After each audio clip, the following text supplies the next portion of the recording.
जी हां, कल लोकतंत्र के मंदिर की नई इमारत के उद्घाटन का मौका था और क्या क्या नहीं कहा गया। ताबूत, कलंक के बाद ब्राह्मण कट्टरपंथ का मुद्दा भी उठाया गया और जमकर आरोप लगाए गए। सियासी रार इस मुद्दे को लेकर छिड़ी हुई नजर आई। आज इसी पर करेंगे बात। आपके साथ मैं हूं समीर अब्बास, मेरे साथ रवि मिश्रा मौजूद हैं, निधि भी मेरे साथ हैं, करुणा भी मेरे साथ हैं।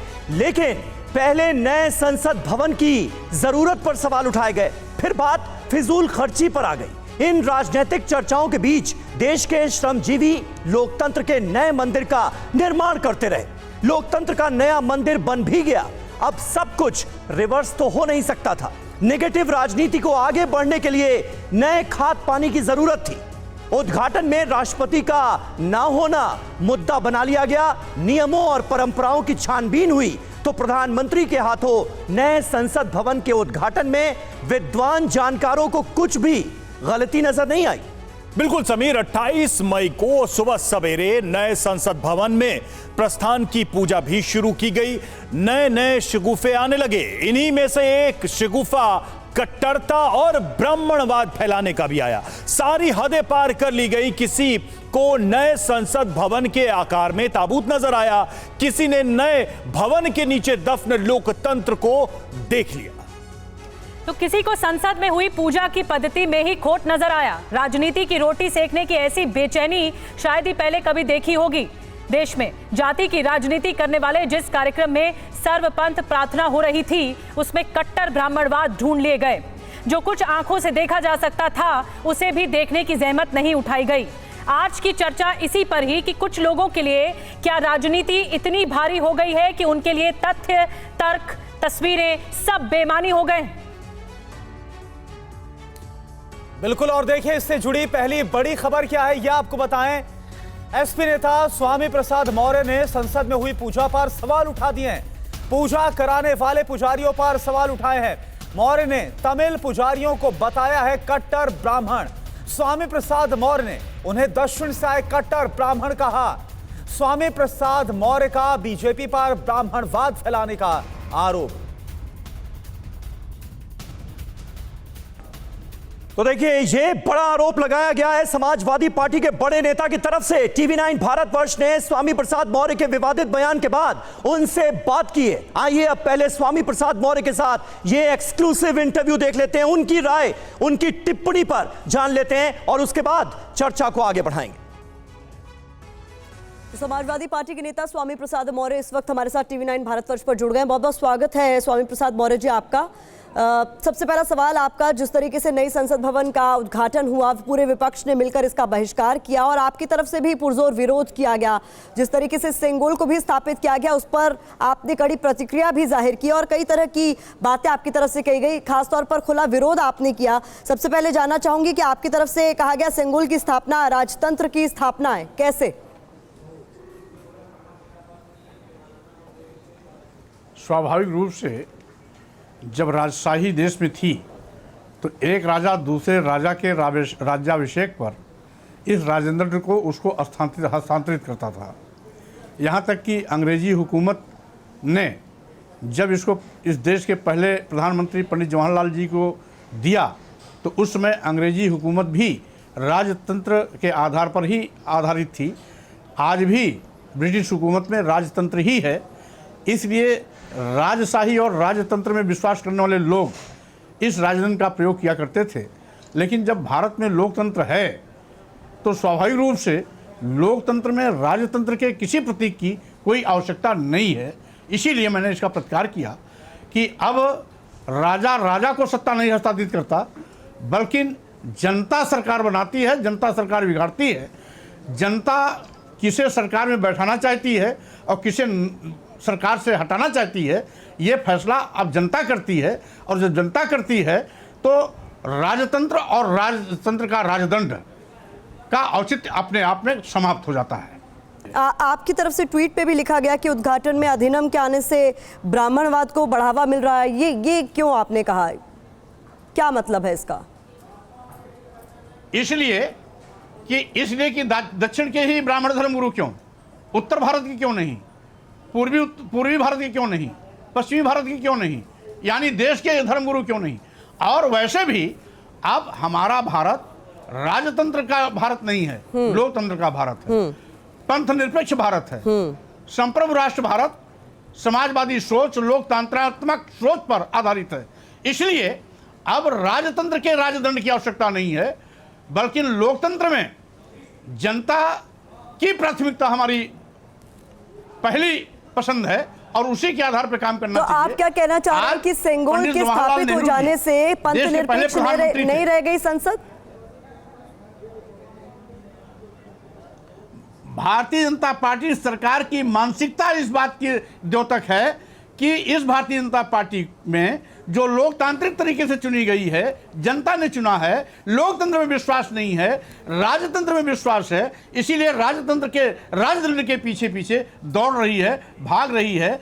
आज माननीय प्रधानमंत्री जी ने राजदंड को ऐसा स्थापित किया जैसे किसी राजा का राज्याभिषेक हो रहा हो। और रही बात नई पार्लियामेंट बनने का, इसका मैं स्वागत करता हूं, लेकिन नई पार्लियामेंट का उद्घाटन महामहिम राष्ट्रपति के हाथों होना चाहिए, क्योंकि राष्ट्रपति जी ये तो पूरे विपक्ष की मांग थी और इसी को लेकर आप लोगों ने बहिष्कार भी किया, कोई पहुंचा ही नहीं विपक्ष से। ये तो मैं मान रही हूं कि चलिए इसको लेकर आप लोग एकजुट थे, किसी एक बात पर तो आप लोग एकजुट थे, लेकिन सवाल मेरा यह है कि सर्वधर्म प्रार्थना सभा की तस्वीर भी तो यहां से निकलकर सामने आई, उस पर बात क्यों नहीं हुई, उस पर चर्चा क्यों नहीं हुई? आपने जो भाजपा सरकार ने अपना सूचना प्रसारित किया था कार्यक्रम के विषय में, उसमें दक्षिण के धर्माचार्यों को बुलाए जाने की बात कही थी जी। मेरे ट्वीट करने के बाद जल्दी जल्दी में इन्होंने अन्य धर्मावलंबियों और धर्माचार्यों को आमंत्रित किया। इनके कार्यक्रम, इनके जारी कार्यक्रम में अन्य धर्माचार्यों का कोई जिक्र नहीं है। सर्वधर्म प्रार्थना, सर्वधर्म सम्मान समारोह आज की कोई जिक्र नहीं था। ये तो जल्दी जल्दी में इन्होंने व्यवस्था किया, बैक फुट पे आ गए और सोचा कि बड़ी हमारा मजाक हो जाएगा, तब जल्दी जल्दी में सभी को बुलाया। लेकिन वैसे भी शुरुआत में आपने गौर किया होगा तो पूजा अर्चना की शुरुआत दक्षिण के ही वो धर्माचार्यों ने किया, जिसको पहले से ये आमंत्रित किए थे। बहुत बहुत शुक्रिया स्वामी प्रसाद मौर्य जी, TV9 भारतवर्ष से इस खास बातचीत के लिए। तो देखिए, अपने तमाम आरोपों पर स्वामी प्रसाद मौर्य पूरी तरह से कायम नजर आ रहे हैं TV9 भारतवर्ष से बातचीत में भी। वहीं दक्षिण से आए पुजारियों ने दी है अहम जानकारी। पूजन कराने आए लोग ब्राह्मण नहीं थे, पूजन कराने वाले एक भी ब्राह्मण नहीं। मौर्य के सवाल पर TV9 भारतवर्ष ने इनसे बात की है। ये बड़ी जो जानकारी वो खुद देते हुए नजर आ रहे हैं। वो कह रहे हैं कि पूजन कराने वालों में एक भी ब्राह्मण नहीं था। फिर स्वामी प्रसाद मौर्य हैं, एक नेता हैं, उनका ये कहना है कि आज जो सेंगोल राजदंड की स्थापना पूजन में जो है वो दक्षिण के कट्टरपंथी ब्राह्मणों को आज बुलाया गया संसद में, और ये बहुत दुर्भाग्यपूर्ण है। तो जितने लोग आए हैं मठों से, उनका ये कहना है कि कट्टरपंथी ब्राह्मण है। आपको क्या कहना है? ये ब्राह्मण नहीं है, पूरा एक ही सन्यासी ब्राह्मण नहीं है। पूजन करने वाला सारो शंकर मठ है। 4 शंकर मठ का मुख्य श्रृंगेरी है, दक्षिण भारत का मठ है। वो मठ का पुजारी इधर ही पूजा कर दिया। सन्यासी ये लोग आने का सन्यासी पूरा ब्राह्मण नहीं है, एक ही आदमी ब्राह्मण नहीं है। तो देखिए, ब्राह्मण कट्टरवाद को लेकर सवाल उठाए गए और खास बात यह है कि जिन्होंने पूजा कराई वो सन्यासी हैं, वो ब्राह्मण हैं ही नहीं। हमारे साथ इस वक्त तमाम खास मेहमान जुड़ चुके हैं, उनसे आपका जल्दी से तारुफ करा दें। राजीव जेटली हमारे साथ मौजूद हैं, भारतीय जनता पार्टी के राष्ट्रीय प्रवक्ता। समीर चौगांवकर हमारे साथ जुड़ रहे हैं, राजनीतिक विश्लेषक हैं, संघ की विचारधारा को टीवी डिबेट्स में रखते हैं। सारिका पासवान हमारे साथ मौजूद हैं, प्रवक्ता हैं आरजेडी की। और कपीश कुमार श्रीवास्तव जी जुड़ रहे हैं हमारे साथ, जो कि प्रवक्ता हैं समाजवादी पार्टी के। कपीश जी, पहला सवाल आपसे। और एक और बहुत खास मेहमान आचार्य लोकेश मुनि भी हमारे साथ मौजूद हैं, जैन संत हैं। आपने देखा होगा जो सर्वधर्म पाठ हुआ था उसमें आचार्य लोकेश मुनि भी मौजूद थे नए संसद भवन के उद्घाटन के मौके पर, तो वो भी हमारे साथ मौजूद हैं। लेकिन कपीश जी, पहला सवाल आपसे। स्वामी प्रसाद मौर्य ने क्या बिना जानकारी के ये ट्वीट कर दिया, बिना जानकारी लिए ये बातें कह दी, इतना बड़ा आरोप लगा दिया कट्टर ब्राह्मणवाद का? सरकार के ऊपर, वो भी उद्घाटन के पवित्र मौके पर? लगता है आपको? नहीं, कपीश जी से सवाल था जी। समीर भाई, एक बात मैं आपको स्पष्ट करूं कि अभी स्वामी प्रसाद मौर्य जी से आपके एंकर ने सारे प्रश्न जी और उन्होंने अपने व्यक्तिगत प्रश्नों के व्यक्तिगत उत्तर दे दिए। समाजवादी पार्टी का मैं अधिकृत समाजवादी पार्टी का प्रवक्ता हूं। स्वामी प्रसाद जी ने स्वयं अपनी बातें कही, वो उनकी व्यक्तिगत बातें हैं। नहीं तो समाजवादी पार्टी क्या स्वामी प्रसाद मौर्य की कही गई सारी बातों से पल्ला झाड़ती है, उनकी इस बात को नकारती है कि नहीं ऐसा नहीं था? मैं तो आपको बार बार कह रहा हूं कि आपने तो अभी उनका पक्ष जान लिया और ये समाजवादी नहीं, मैं आपकी पार्टी का पक्ष जानना चाह रहा हूं ना। स्वामी प्रसाद मौर्य आपकी पार्टी के दिग्गज नेता है।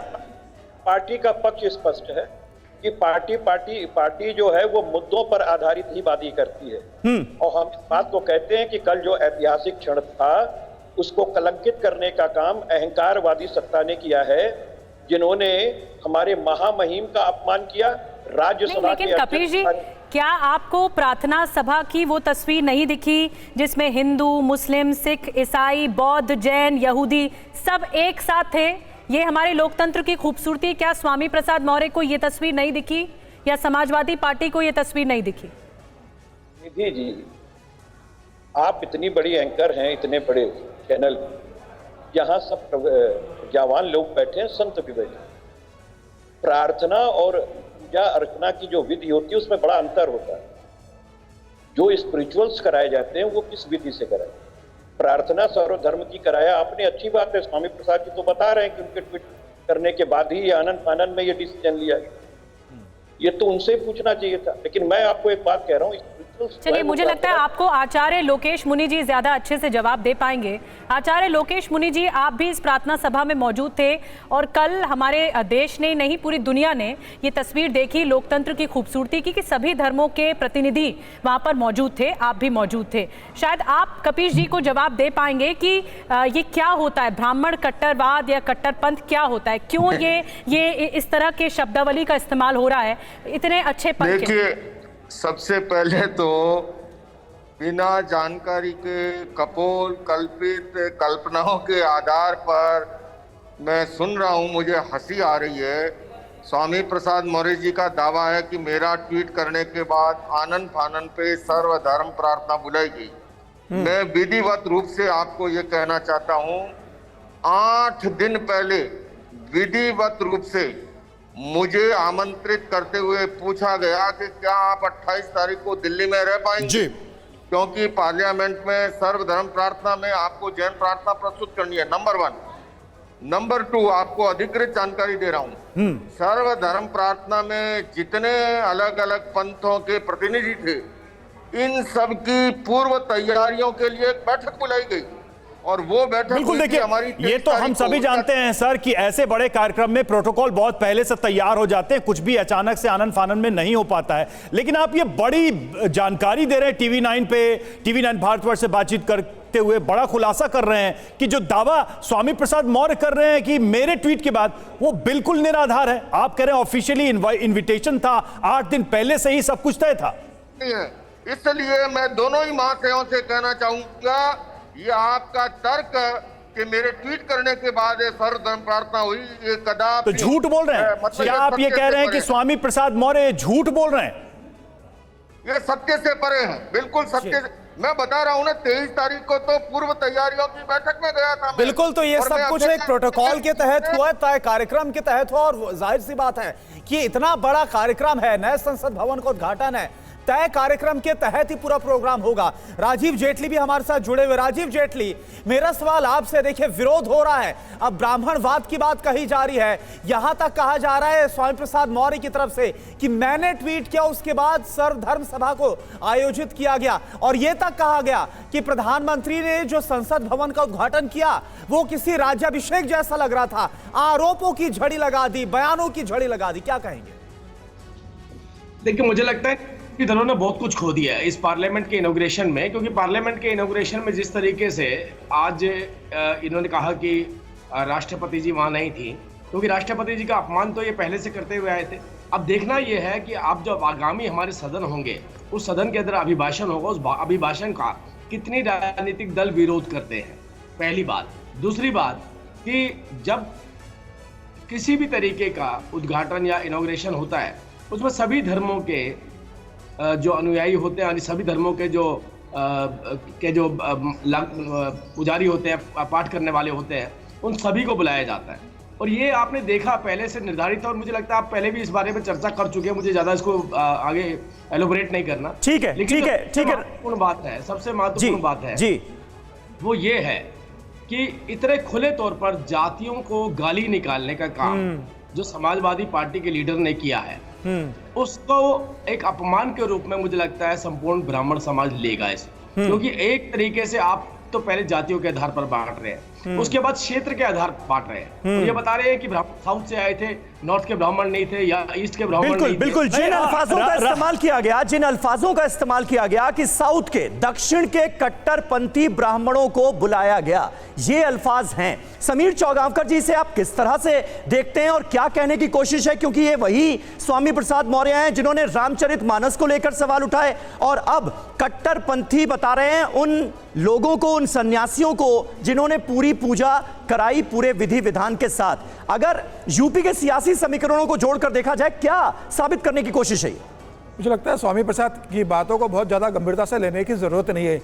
यही वही स्वामी प्रसाद मौर्य जो जब बसपा में हुआ करते थे तो ब्राह्मणवाद को बहुत गालियां देते थे, उसके बाद भारतीय जनता पार्टी में आ गए तो ब्राह्मणवाद की तारीफ करते थे, और अब जब वापस समाजवादी पार्टी में चले गए तो इन्हें दक्षिण बनाम उत्तर के ब्राह्मणों में फर्क समझ में आने लगा है।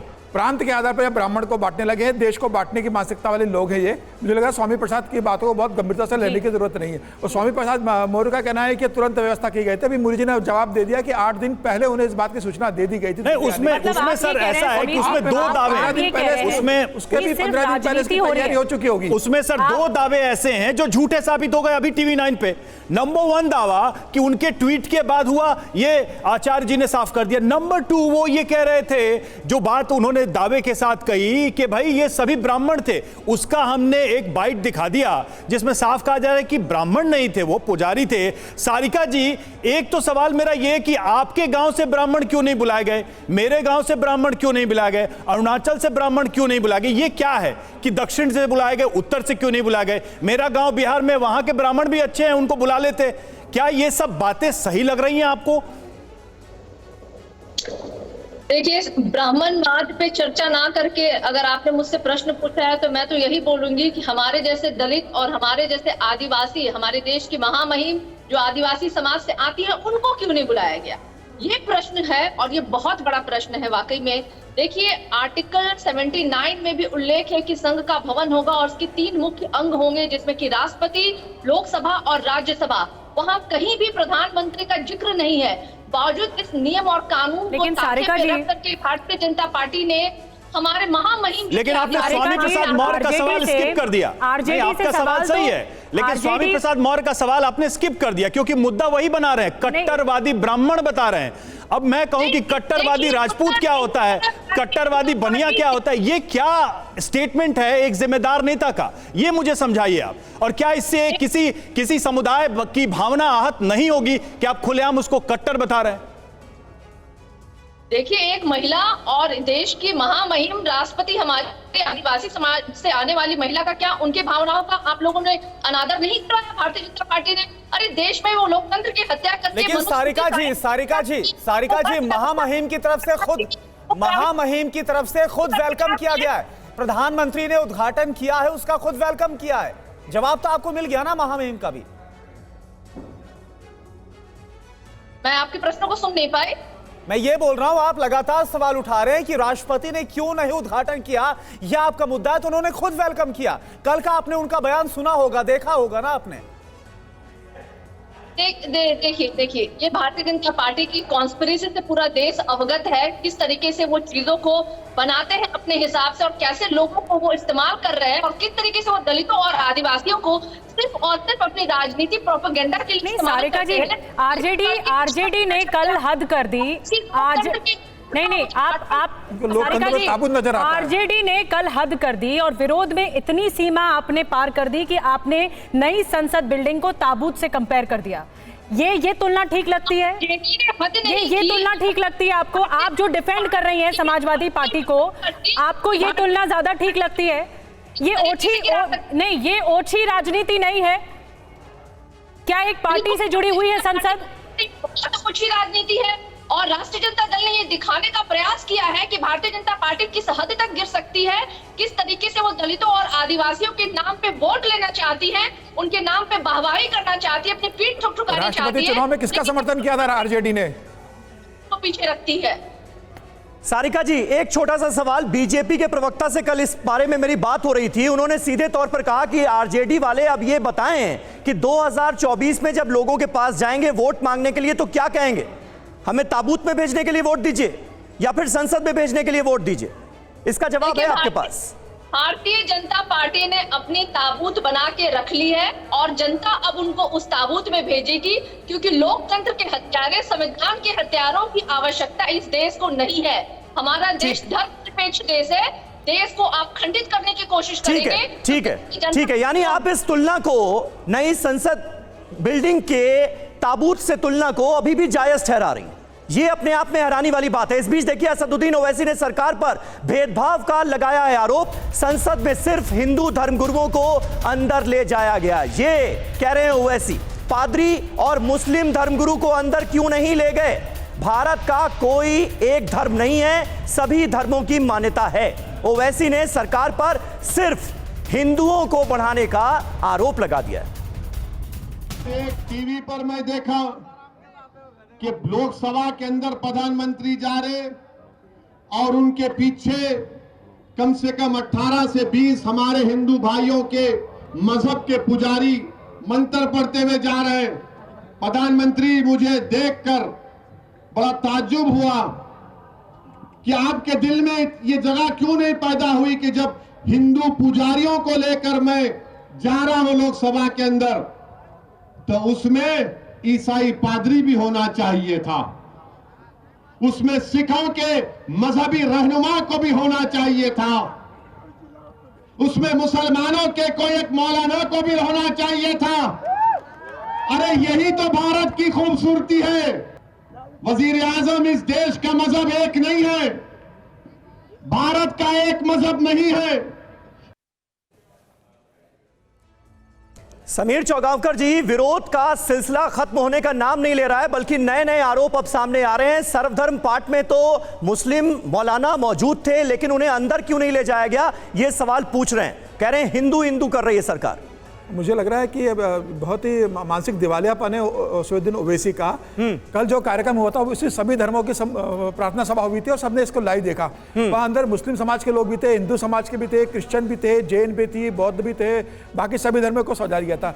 ये कौन लोग हैं जो विरोध कर रहे हैं? वही लोग हैं जिन्हें राम जन्मभूमि का निर्माण होता है तो दिक्कत होती है, धारा 370 हटती है तो जिन्हें दिक्कतें होती है, जिन्हें कलंक नजर आता है, नया संसद भवन बनता है तो इन्हें कलंक नजर आता है, प्रधानमंत्री मोदी 12 करोड़ लोगों को शौचालय उपलब्ध कराते हैं तो इन्हें आपत्ति होती है, 4 करोड़ गरीब लोगों को घर देते तो इन्हें आपत्ति नजर आती है, जलाशय बचाने के लिए अगर 50,000 से ज्यादा जलाशय बनाए जाते तो दिक्कत नहीं। लेकिन समीर जी 21 दल मिलकर अगर सरकार के खिलाफ ये बातें कर रहे हैं तो क्या उस विरोध को बिल्कुल नजरअंदाज किया जा सकता है? ये सब कहकर भाई विरोध करना विपक्ष का काम है, इसमें कोई दो राय नहीं है, लेकिन विपक्ष किस चीज का करना है? क्या ये भारतीय जनता पार्टी का कार्यालय बना है? ये जो संसद की नई बिल्डिंग बनी है इसमें सभी सांसद बैठेंगे, जो विरोध कर रहे हैं उनके सांसद भी वहीं जाकर उनको बैठना है। विपक्ष को ये हक भी है कि ऑपोजिशन में है तो वो अपना विरोध करेगा। लेकिन लोकेश जी हमारे साथ जुड़ गए हैं, आचार्य लोकेश जी आप क्या कहेंगे? क्योंकि ओवैसी कह रहे हैं कि प्रार्थना सभा तक ही सीमित रखा गया, धर्म के प्रतिनिधियों को अंदर नहीं आने दिया गया, सिर्फ ब्राह्मणों को अंदर आने दिया। ऐसा क्यों? नहीं, ऐसा ये मतलब एक तरफा अपना बात कहने का तरीका है। अंदर तो मैं कहता हूं कि उस समय जिस समय का ये दावा कर रहे हैं उस समय पूरी कैबिनेट भी सर्वधर्म के प्रतिनिधियों के साथ बैठी हुई थी। वो केवल सिंगोल को स्थापना के समय जिन्हें जाना था उतने से लोग गए थे, बाकी सारे लोग जितने कार्यक्रम में भाग ले रहे थे वो सभी अपनी अगले कार्यक्रम की अगले पार्ट की तैयारी में वहीं पर थे, जिसमें पूरा मंत्रिमंडल था, देश के रक्षा मंत्री से तो लेकर आचार्य जी क्या वो ये कह रहे हैं, आचार्य जी क्या वो ये कह रहे हैं कि सिंगोल में भी सभी धर्मों के लोगों को होना चाहिए था, मतलब उसमें मौलवी भी हो, पादरी भी हो, ग्रंथी भी हो, वो भी ले जाए सिंगोल? वो ये मैं ये कहता हूँ शादी में सभी होते हैं, लेकिन फेरा तो दूल्हा ही लेगा ना। शमशान घाट पे सभी जाते हैं, जलेगा तो वही ना जो लाश है। आप फालतू की ये जो बात जो है ना, बात का बतंगड़, जिसकी जो भूमिका है उस समय किसको क्या करना है उस भूमिका वाले अंदर गए थे, बाकी यहाँ थे। और यहाँ जिनकी भूमिका थी तब वो पंडित सारे सामने बैठे हुए वो भी सुन रहे थे और प्रधानमंत्री जी भी सर्वधर्म प्रार्थना को सुन रहे थे। तो जब जहां जिसकी जो भूमिका है वो भूमिका निभाई गई। मैं इतना ही कहना चाहूंगा, देखिए लोकतंत्र में अपनी बात रखने का सभी को अधिकार है जी, और असहमत होने का भी अधिकार है, किंतु मैं ये अवश्य रेखांकित करना चाहूंगा, पार्लियामेंट के नए भवन का बहिष्कार करना ये अतिवादी कदम था। ठीक है, कब अगर ऐसा नहीं होता, सारा विपक्ष साथ होता, तो क्या खूबसूरत वो दृश्य होता, पूरे विश्व में एक संदेश जाता। ठीक है, ये बिल्कुल। और हमने देखा कि 25 पार्टियों ने हालांकि समर्थन दिया और 21 से 22 पार्टियां ऐसी थी जिन्होंने इसका विरोध किया। उद्घाटन समारोह का विरोध किया गया। कपिल जी, मैं आपसे सवाल पूछना चाहता हूं कि आपको नहीं लगता कि ये जो विपक्ष की तरफ से एक के बाद एक आरोप लगाए जा रहे हैं, जो बयान आ रहे हैं, इसमें कहीं ना कहीं फैक्ट्स को जांचने की, परखने की कोई कमी रह गई? पहले जान लेना चाहिए था और उसके बाद कुछ बोलना चाहिए था। देखिए आदरणीय मित्र, एक बात आप स्पष्ट रिसर्च करते रहिए, सैकड़ों बार तौल पे तो दिखाई दिया ना भाई, सिंगोल ऐतिहासिक साक्ष्य नहीं है। तो आप मैगजीन से उठाए टाइम आप पूरा हिंदू पढ़ लें, उसमें कहीं ये नहीं लिखा है कि तो राष्ट्र सत्ता का वो किया गया। ये तो नेहरू जी को एक जो है वो भेंट की, और अब कहते नहीं, आप इसको लेकर चले गए सिंगोल के, आप इतिहास पर बात करें। मैं आपसे सवाल पूछ रहा था, जो ब्राह्मणवाद की बात कही गई, जो अंदर सभी धर्मों के धर्म गुरुओं को नहीं ले जाने की बात कही गई, मैं उस पर आपसे सवाल पूछ रहा हूं। उस पर पहले कुछ जानकारी ले लेनी चाहिए थी ना। मैं तो आपको स्पष्ट रूप से एक बात कह रहा हूं कि स्वामी प्रसाद मौर्य जी ने अपने वक्तव्य को स्वयं आपके एंकर के सामने सारी चीजें रखी। ठीक है कपिल जी, राजीव जेटली से जवाब ले लेते हैं। आप जो आरोप लगा रहे हैं बीजेपी पर, राजीव जेटली जवाब दे पाएंगे, बीजेपी के प्रवक्ता हमारे साथ हैं। राजीव जी, ये कहा जा रहा है कि सिर्फ ब्राह्मणों से ही जो स्थापना करवाई गई सेंगोल की, वो क्यों करवाई गई? बाकी धर्मों के भी प्रतिनिधि थे वहां पर, उनसे क्यों नहीं करवाई गई? बीजेपी इस पर क्या कहेगी? देखिए, पहली बात, हम जितने भी धर्मों के लोग थे वहां पर मौजूद थे, सबने अपनी प्रार्थना करी, अपने अपने रूप में प्रार्थना वहां पर की गई। लेकिन असली मुद्दा देखिए कहाँ हम एक बात पे चले गए हैं। ब्राह्मणों को गाली दी समाजवादी पार्टी के नेता ने, ये तो आपने सबने देख लिया। उनको जातियों के आधार पर, क्षेत्रों के आधार पर बांटने की कोशिश करी, और किसी भी धर्म से क्यों ना हो, वो ब्राह्मण हो, वो सन्यासी हो, सन्यासियों को कभी कोई धर्म होता है क्या? वो तो अपनी एक आशीर्वाद देकर जाते हैं और वो बोल करके जाते हैं कि जिस कार्य को आप आगे बढ़ा रहे हैं उस पर हमारा आशीर्वाद रहेगा और न्याय होना चाहिए सबके साथ। जनता की आवाज़ आपकी पार्लियामेंट के अंदर आनी चाहिए और उस आवाज़ के ऊपर उनके जो मांगे हैं उन मांगों को माना जाना चाहिए, उनकी आकांक्षाओं पे आप खरे उतरने चाहिए। ये होते हैं आशीर्वाद। लेकिन राजीव जी, लेकिन आपको नहीं लगता क्या, क्योंकि राजनीति में ये पहले भी होता आया है, एक बार फिर हम होता हुआ देख रहे हैं। 2024 से पहले विपक्ष दरअसल इस मुद्दे के सहारे एक गोलबंदी करने में जुटा है। आप मानेंगे उसमें बहुत हद तक कामयाब भी रहा है, क्योंकि 21 दल बाइकआउट करते हैं इस समारोह का पूरे। नहीं, वो पार्लियामेंट का बाइकआउट नहीं कर रहे थे, वो देश की जनता का बाइकआउट कर रहे थे, क्योंकि देश की जनता जिनको चुन करके भेजती है वो पार्लियामेंट में जाती है, और पार्लियामेंट जिसमें बैठकर उस जनता की मांग रखी जाती है उससे वहां दूरी बनाने की कोशिश कर रहे थे। इनको आदत थी ना, अंग्रेजों की मीनारों में बैठने की आदत है, मुगलों की बनाई मीनारों में बैठने की आदत है। देश के प्रधानमंत्री ने, देश की सरकार ने इतना बड़ा इंफ्रास्ट्रक्चर खड़ा कर दिया। समीर चौगावकर जी कुछ कहना चाह रहे हैं। जी राजीव जी, आपसे कुछ कहना चाह रहे हैं। समीर चौगावकर जी। मैं इसी बात में जोड़ना चाहता हूँ कि भाई जिन राजनीतिक दलों ने आज विरोध किया है नए संसद भवन का, उसमें कांग्रेस को छोड़ दिया जाए जिसके 50 के करीब, 55 के करीब सांसद है। इसके अलावा बाकी जितने दल हैं उनकी आप हैसियत देख लिए लोकसभा में क्या है। क्या सांसद है? समाजवादी पार्टी के कितने सांसद है? आरजेडी के कितने सांसद है वहां?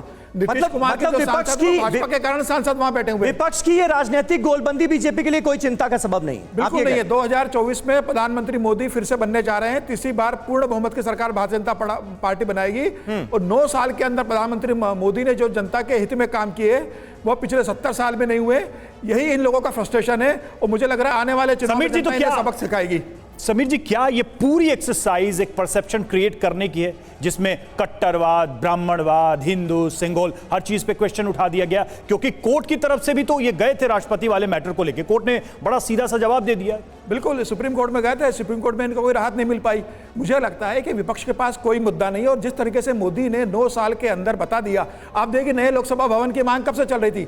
जब मनमोहन सिंह प्रधानमंत्री थे, मीरा कुमार जी लोकसभा की अध्यक्ष थी, उन्होंने कहा था कि नए लोकसभा की बिल्डिंग की जरूरत है, कमेटी बनाई गई थी, लेकिन किसी ने भी इसको इच्छा शक्ति नहीं थी बनाने की। प्रधानमंत्री मोदी के अंदर वो इच्छा शक्ति है कि वह फाउंडेशन स्टोन भी डालते हैं और अपने ही कार्यकाल में बिल्कुल सही बात है। और इसीलिए ये कहा जा रहा है कि एक तरह से 2024 का रण भी नजर आ रहा है इस विरोध में, जिस तरह से ताबड़तोड़ हमले बोले जा रहे हैं ऑपोजिशन के तमाम बड़े नेताओं की तरफ से। आप सभी का बहुत बहुत शुक्रिया हमारे साथ इस बातचीत में जुड़ने के लिए।